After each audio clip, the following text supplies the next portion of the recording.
Yes, good morning. Good morning. Yeah, fine. I'm George, teacher George, and I'm going to be Yes. taking you through entrepreneurship education. So I was waiting for some members to join in. If we can give them our 3 minutes so we can start off. No, teacher, we can get started. We can get started. We are the only members. Okay, please. Okay. All right, members, I would like us to go through a topic called communication in business. And as we had it the other time, we had the challenges, and I'm bringing it forward again so that we discuss it thoroughly and in a better way. So I'd like you to look at your screen.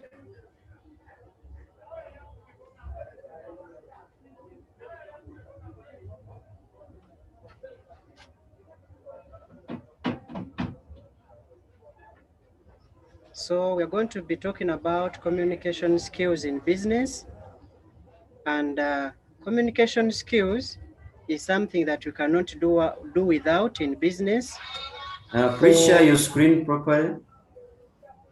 We can't see the slides. Oh. Okay. Is it better now?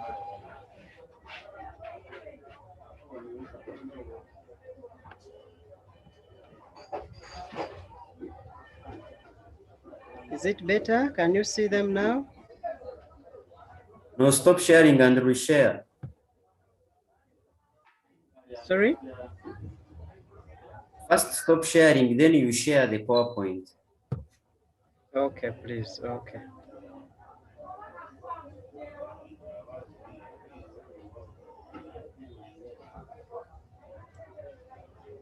So I was telling you that communication is a key element in business, and for any business to succeed, you must be with good communication skills with the majority of the members you work with. Say like the customers, how do you relate with the customers? How do you communicate with them? Because if you communicate poorly with the customers, then they will move and find another supplier or business where they can get those same items from. So you need to acquaint yourself with communication skills in order to learn how to handle or deal with your customers. And we can also talk about the different suppliers.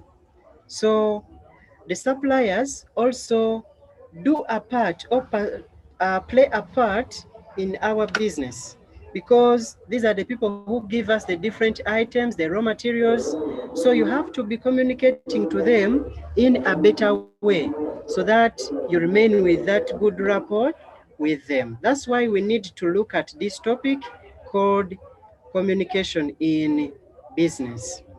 Uh, First of all, let me take you to the meaning of communication.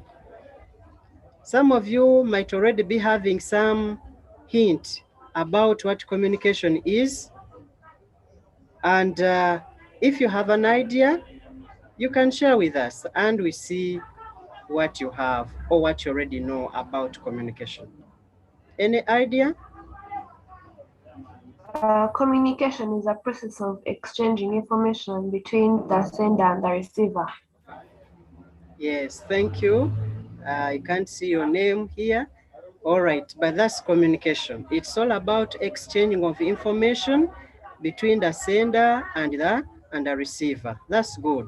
So that's what you call communication in simple terms. However, in business, for us we say that communication can only be effective if it gives us the reply. You have to send a message.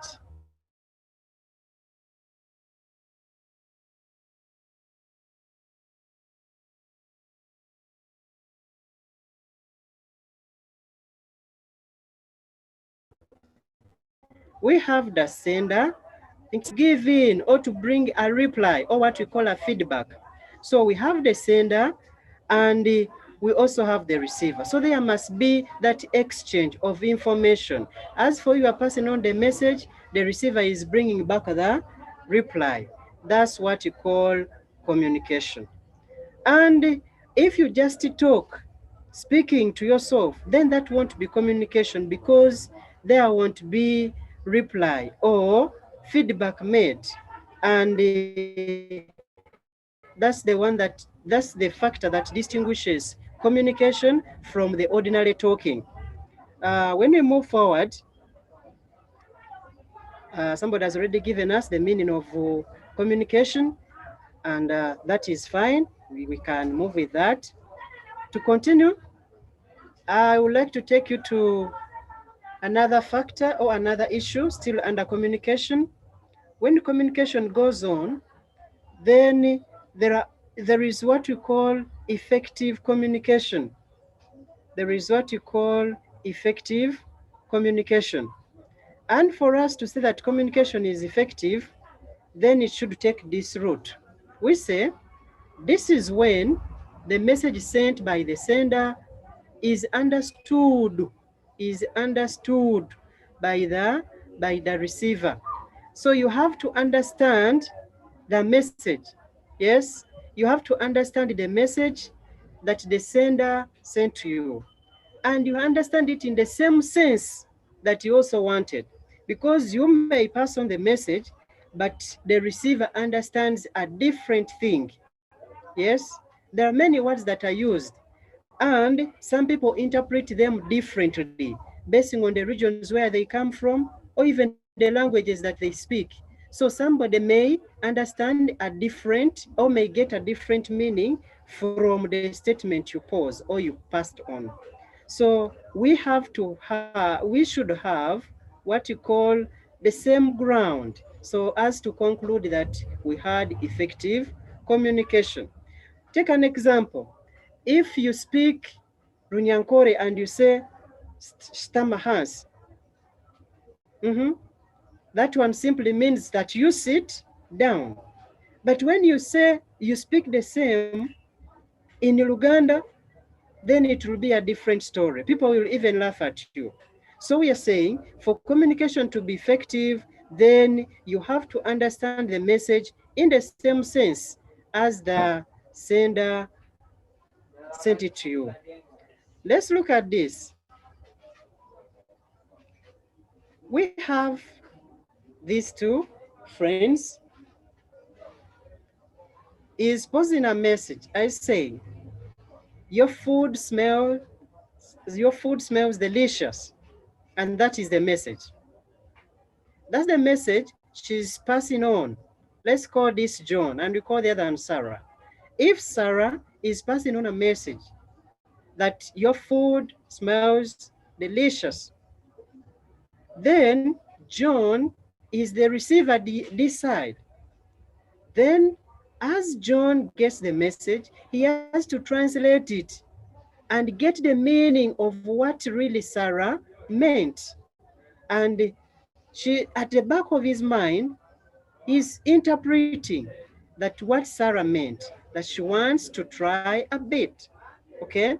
So that one is what we call encoding the message. So we have John this side getting the message. After getting the message, you can see our John, the receiver, is replying and is telling Sarah, thank you. So this thanks you are seeing here becomes the feedback, okay?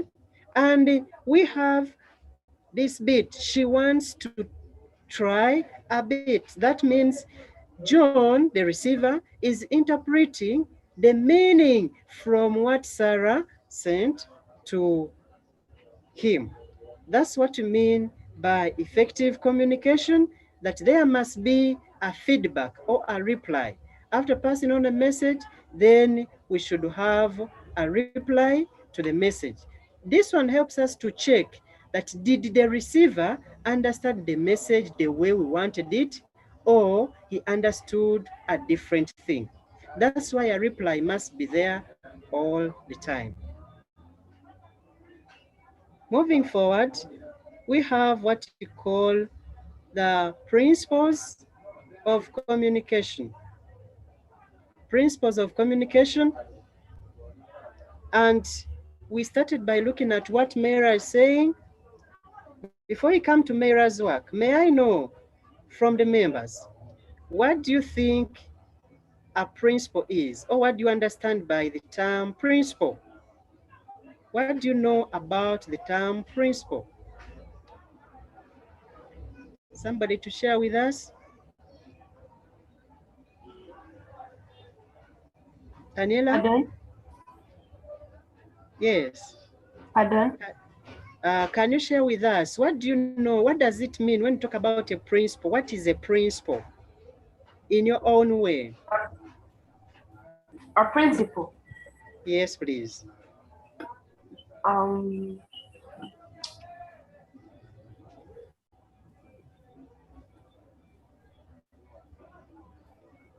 Yes?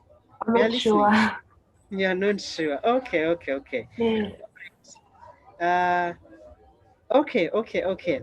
When we talk about a principle, we simply mean a guiding tool or a guiding rule, what you have to observe. What you have to observe, we call that a principle. And a principle guides you on what to take or what to do. Yes? And under the principles of communication, we call them principles because they are going to guide us as we send our message. What are the guiding rules? What are the ground rules you have to observe as we are passing on a message from one person to another? According to Mera, for her, she has these principles. We usually summarize them as the 7 C's, but Mera is having more than that, which is okay also. And these are the very principles that must be there for communication to be effective. And we can talk about things like completeness, correctness, courtesy, clarity, considerate or consideration, concise. Those are the ones referred to as the principles. And Mera, for her, she's adding on creativity and credibility, as we shall see. Let's move forward. We talk about them. Let's talk about these principles in depth.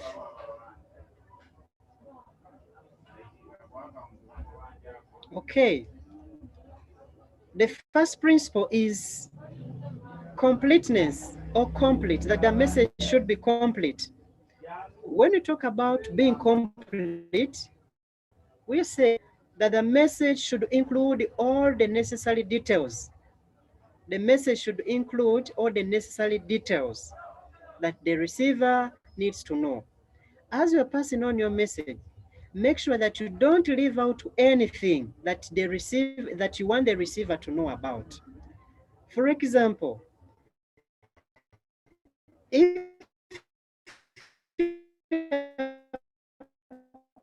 passing on a message and you're saying that school say, then you have to specify the venue, specify the time that that meeting is going to Sir, start or take place. you are Yes, breaking please. when you are explaining. Could you repeat? Okay, principles, I'm starting with completeness. Completeness, I'm saying that a message should be or should include all the necessary details. Whatever you need the receiver to know about, you should include it in the message you are passing on. Take an example. We are going to have a field tour. Then that is a message, fine. But it is not fulfilling the principle of completeness. It is not telling us when are we going for the tour, how much are we paying for the tour, and where are we going. So all those questions are left hanging. Okay, so you have to pass on the message that has all the details about all the details that you need the receiver to know about. So if you're saying we are going to have a tour, then indicate the time, indicate the venue, and the date when you are going for that tour. So that we shall say that your message has been complete and it is fulfilling our principle number 1 of completeness. We move forward to the second principle, and that principle is called concise or conciseness. So I request Daniela, if you can hear me, read for me what you see as your second principle on your screen. The sender should give the message in the fewest words possible. All right, thank you so much. We are saying that the message should be concise. Something that is concise, we're saying it should be as brief as possible. Don't be too wordy when you are passing on the message, because if you are too wordy, you'll bore the receiver. The receiver will get bored, and at the end you'll even miss out the point, because you will even hide the point in the so many words. As some people already say that a forest of words, but a desert of point. So you should make sure that the message you're passing on is as brief as possible. That's what we mean by being in the fewest words possible. So that's the second principle of concise or conciseness. Moving forward,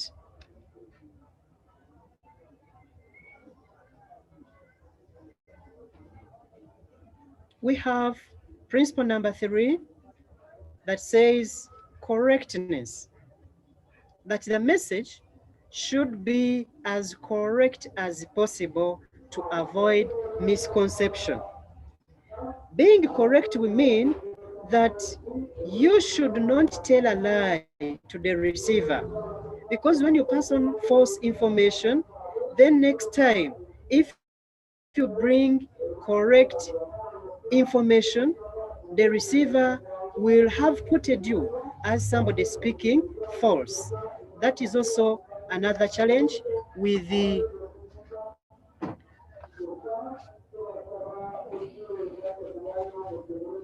hello, can you hear me? Yes,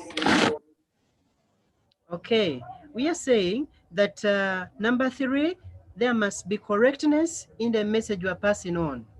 Make sure that the message you pass on is as correct as possible. And I'm saying avoid putting false information or passing on false information, because that one will lead to the receiver to disregard every message that you will be passing on.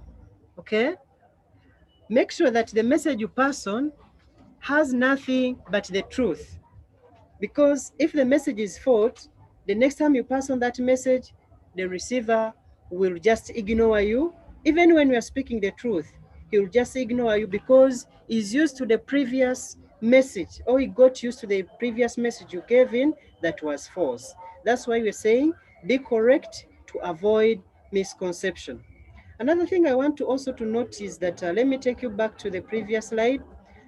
All the words you see that have been put in red, those are the key terms that should not miss in your explanation. As you're explaining, confirm that those words or those terms are there, because they're the very ones that explain the term or the principle. So that one should also be noted. Let's proceed. I'm moving to the next one. The next one is called the principle of clarity, that you should be clear, the message should be clear. And being clear, we mean make sure that you put the message in a clear or a proper handwriting. If it is handwritten, make sure that you write using a good handwriting. Some people write, but themselves cannot even read what they have written. That's really so absurd. So as you're passing on a message, especially the written one, confirm that the handwriting you're using is readable to you yourself and even to the receiver at the other side. Secondly, make sure that you also put the message in a language that the receiver understands. When you pass on a message and it is in a language that the receiver cannot understand or cannot speak, then that won't be effective communication, because we said that effective communication, we have to pass on the message, then you also have to receive a reply to confirm that the receiver understood the message in the same sense that you also wanted. Take an example. If I'm speaking, say Arabic. Daniela, can you speak Arabic? Do you speak Arabic? No. No. All right, all right. So if I come in and I'm passing on a message, I say shukran. Daniela will not have a reply to that because she has not understood the message, simply because I'm using a language that she does not understand. But shukran simply means that thank you. Something very simple like that. But because the language is not familiar to you, that's why you cannot even give a reply. Moving forward, we have another principle still. That principle is called the principle of courtesy or courteous. This means that the sender should be sincere and should avoid hurting the receiver. However, the sender should not shy away from addressing the truth. What do we mean here? As you are planning to pass on a message, get those positive words that do not hurt the receiver. Do not use negative statements. Do not use negative words. But make sure you give in the correct information to fulfill the principle of clarity, but at the same time, make sure that you do not shy away from the truth. The message should be in only positive statements. Make sure that you do not use negative words, because when you use negative words, those ones are going to hurt the receiver. And nobody would wish to get a message that is hurting him. Some people, that's why they even turn them down. Because when he reads the first 3-4 words and they're just hurting his feelings, or even demoralizing him or her, then you will not continue to read the rest. So as you're passing on the message, make sure that you pass on the message that is not going to hurt the receiver. Only use positive statements. Take an example. If you're writing a letter, it is normal and recommended to say, "Dear sir." There you are polite, and even the receiver cannot be offended in any way. But if you're putting up your letter and you just say that, "You man, you see, even the language itself is not polite at all. So you say, as a person on the message, make sure that you are Excuse me, sir. polite and you do not hurt the receiver. Yes, please. Hello. Excuse me, sir. Yes, please. You are breaking. Oh, sorry. So going to courtesy. I'm repeating point number 5. Can you hear me now? Yes, I can. Yes, I can. Okay, we're saying that courtesy, we are saying you should make sure that the message is sincere and should avoid hurting the receiver.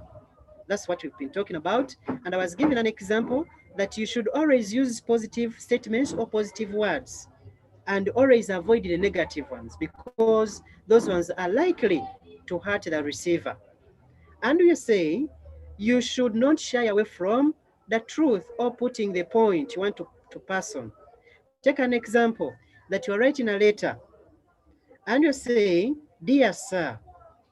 Dear sir is a positive statement. You are polite, yes, and that statement alone is attracting the attention of the receiver.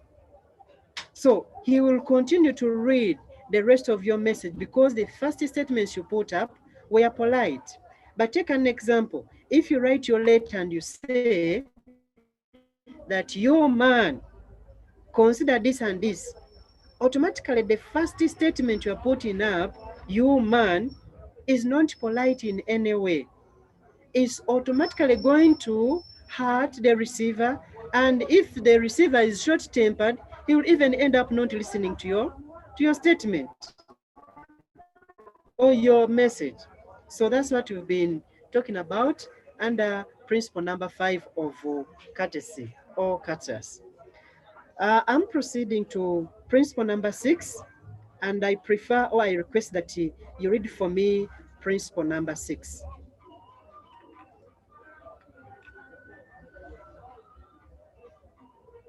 Anila, can you hear me?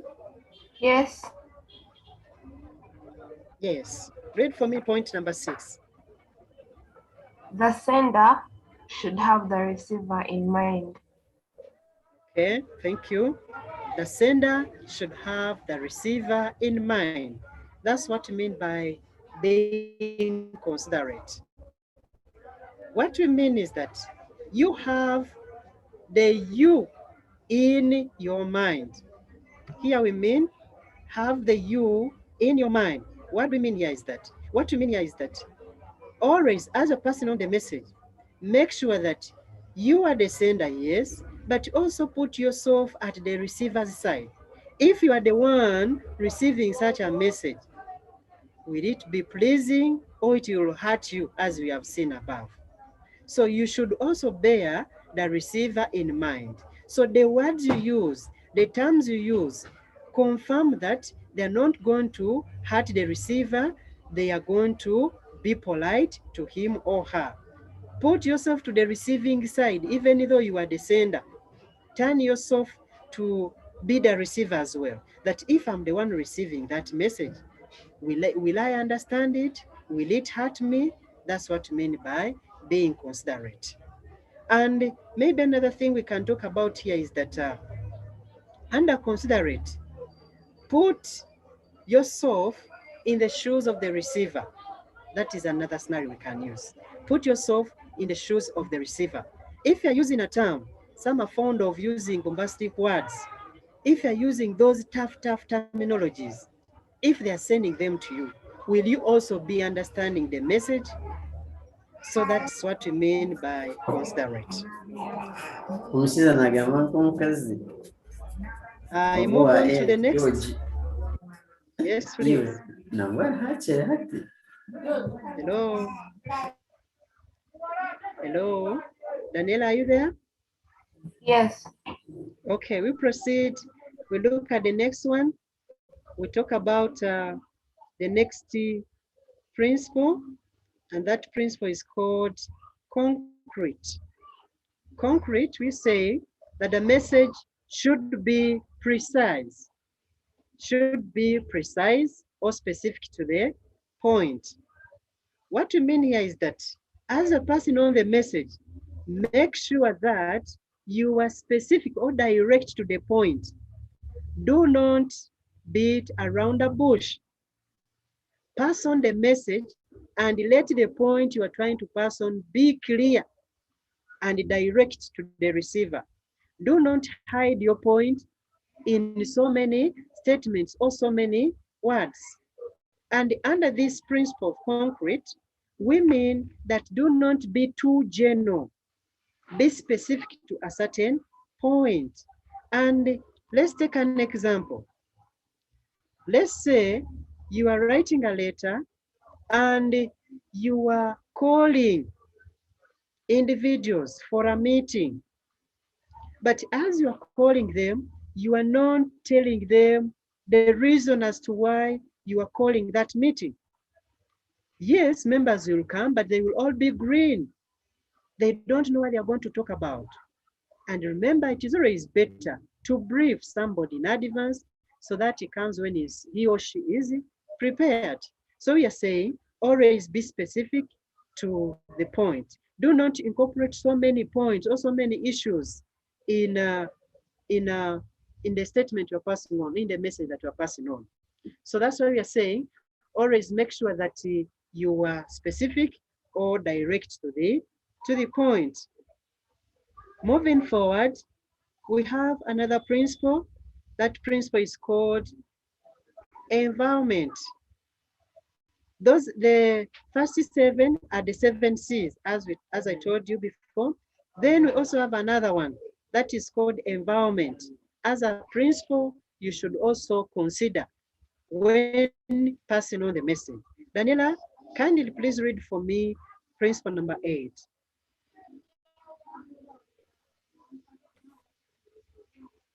The environment within which communication is to be made should be good or conductive. Thank you. All right, he's saying that as you're passing on the message, also consider the environment. Yes, consider the environment where you're passing the message from. Where are you communicating from? Because at times, you may be passing on the message in a noisy place. And if the place is noisy, the environment is noisy, then the receiver will not get the message, especially oral messages. If you're communicating from a noisy place, a noisy surrounding, the receiver will not understand the message you are passing on. So it is always advisable that as you're passing on the message, make sure that you are in a conducive environment that is free from noise, okay? Some people usually communicate from areas that are having running machines, vehicles. So that noise will disrupt the attention of the receiver. And at the end of it all, he will fail to understand the message that you are passing on. And for us, we shall say communication was not effective because the receiver did not get it the way you wanted it to be done. That is also another principle we have to consider under communication, effective communication. Moving on to the next one, and probably the last one, that is the principle of time, timing, that the message should be conveyed at the time when the receiver is able to listen to it. As you're passing on the message, check the time. At what time are you passing on that message? Then who is the receiver for that message? Is the receiver there listening at that time? Take this very example. We are having the int lesson right now. It is 10 to 11. But if I come with the same lesson at, say, 3 p.m., Daniela won't be there. Okay, fine. She may be that side, but with another commitment.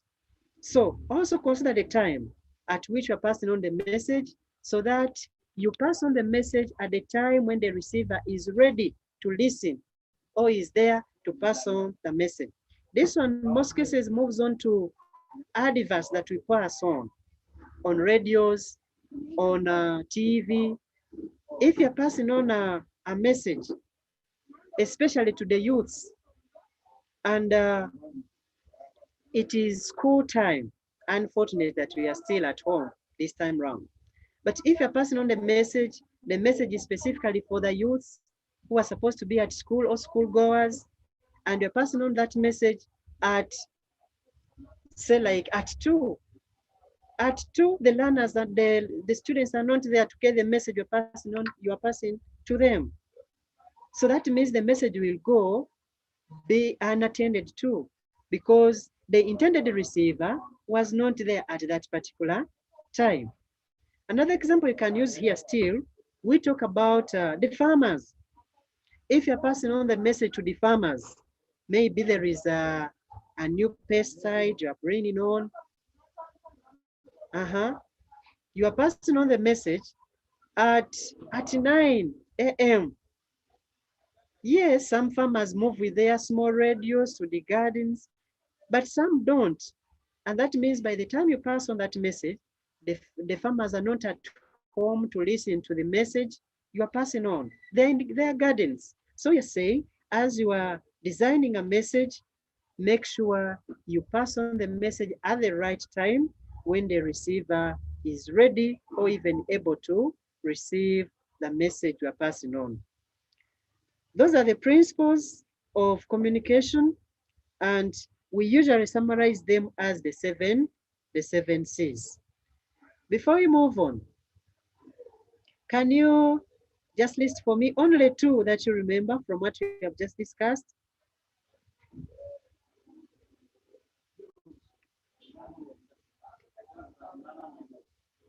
Daniela, Yes. can you list for me only, state for me only two principles that you can remember from what you have just discussed? Clarity and correctness. Clarity and cultures. That's really nice. What do we mean when we talk of clarity? Clarity is the message should be as clear as possible. Thank you, thank you, thank you so much. All right, those are the principles. Moving forward, I like to take you to the next subsection that is called the communication process. When we talk about a process, we mean a step-by-step or a stage-by-stage activity. And our communication to be effective, let me take you back a little bit. We say that communication is a process. And if it is a process, that means it has steps that are involved. Like, as you can see, we have the sender passing on the message to the receiver. And when the message reaches the receiver also has to give in a reply. So that cycle, we call it a process. The message has to move in that cycle. So let's look at the communication process and we see what it is or what is there in that communication process. Okay, there you are. The communication process goes through this chart or these stages. One, we have the sender. The sender passes on the message, and before you get the message, there is what you call encoding. It starts as an idea in one's head, that is the sender, and when it is an idea, then the receiver cannot understand your idea until when you decide to put it down. Yes, you can put it down like in a letter. You can pass it on in form of a gesture. You can send it on like in form of like a sign. Yes, that's what I mean by encoding. Translating the idea or the thought you have in your mind into a message or an instruction that the receiver will understand. Then you pass on the message using a channel. You can either say you're going to use a radio, you're going to use a phone, you're going to use your WhatsApp, any channel that you think about. Then you pass on the message. As the message goes to the receiver, then the receiver will do what you call decoding. To decode means to translate or interpret the message into a statement that you understand.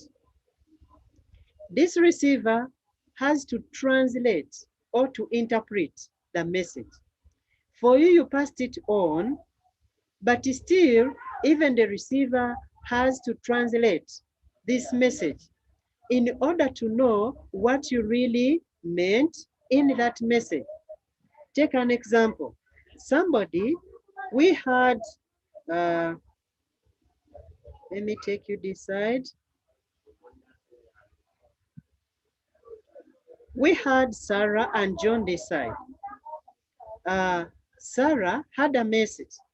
It started as an idea in her mind.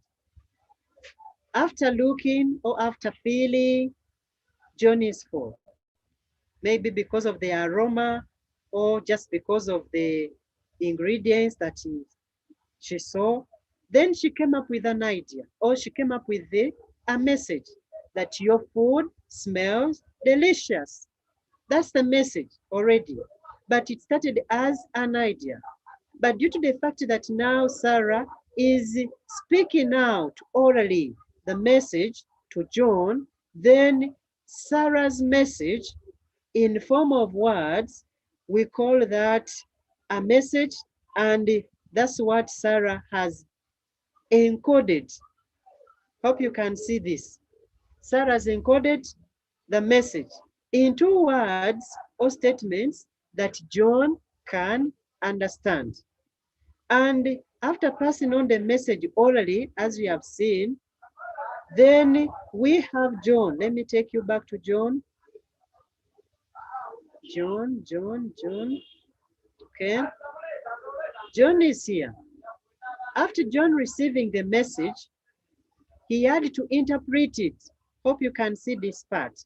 John is trying to interpret the meaning of what Sarah means by food being delicious. That the meaning is that she wants to try a bite. That's the meaning, that's the interpretation. Now, that interpretation for us, we say, or we call it the decoding stage or decoding process. So we have the sender, Sarah, we have decoding, translating the message, and the message itself. Then it reaches the receiver, John. He decodes it, he interprets what that message means. Then he is able to give a reply, or what we call a feedback or a response to the message that Sarah passed on. So the feedback that John gave, let's see the feedback. Let's see the feedback. Let's see the feedback. After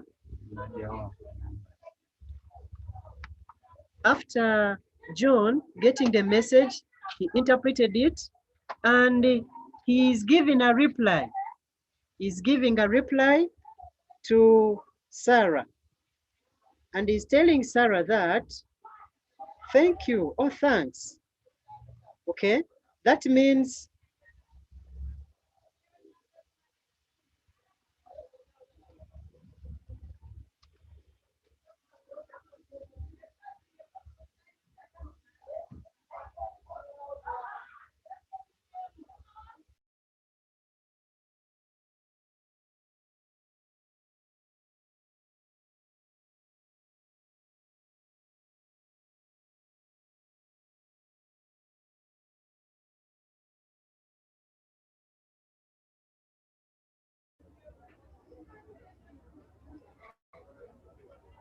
okay. Can you hear me? Yes. Okay. We're saying that you have to give a reply to the message, and that means the message that John gave simply meant that thanks, or is appreciating what is seeing or what is being told by Sarah. So we call that a reply. Now, we sum it up and we call that the communication process. The process through which the message moves. We have the sender, encoding, message itself, decoding, the receiver decide, and then the receiver has to give a reply to the message. That's what we have for the communication process. Maybe something small here. As you're passing on the message, we said you have to look at the environment where you're communicating from. The environment has a very, very great impact on the message, because if you're communicating, like for example, if there is noise in the environment where you're communicating from, it will impact on the sender, it will also impact on the message itself, and then it will impact on the receiver. The message will not reach the intended receiver as you wanted. And secondly, the noise still will disrupt the message. The receiver may not get the actual words as they were passed on by the sender. So that's why you have to really note the principles, because they're the very ones that guide you as you're passing on the message. So that's what we refer to as the communication process, and it goes through such a manner. I want us to use the remaining minutes. You talk about the sender. We can talk about the sender here.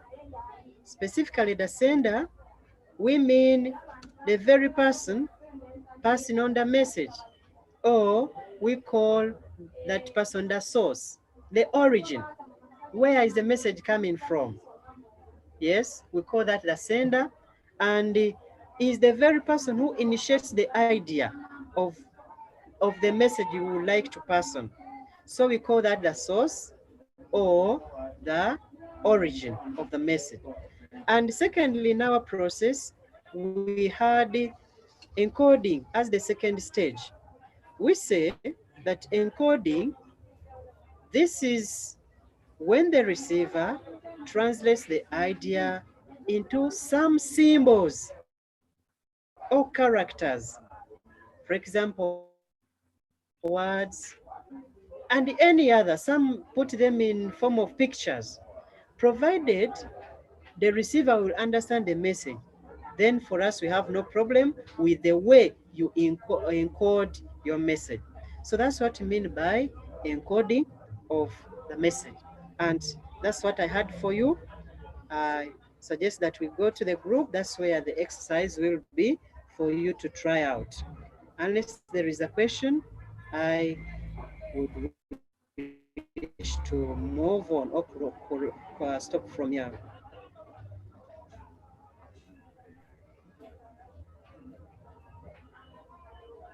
Daniela, any question or any clarity we have to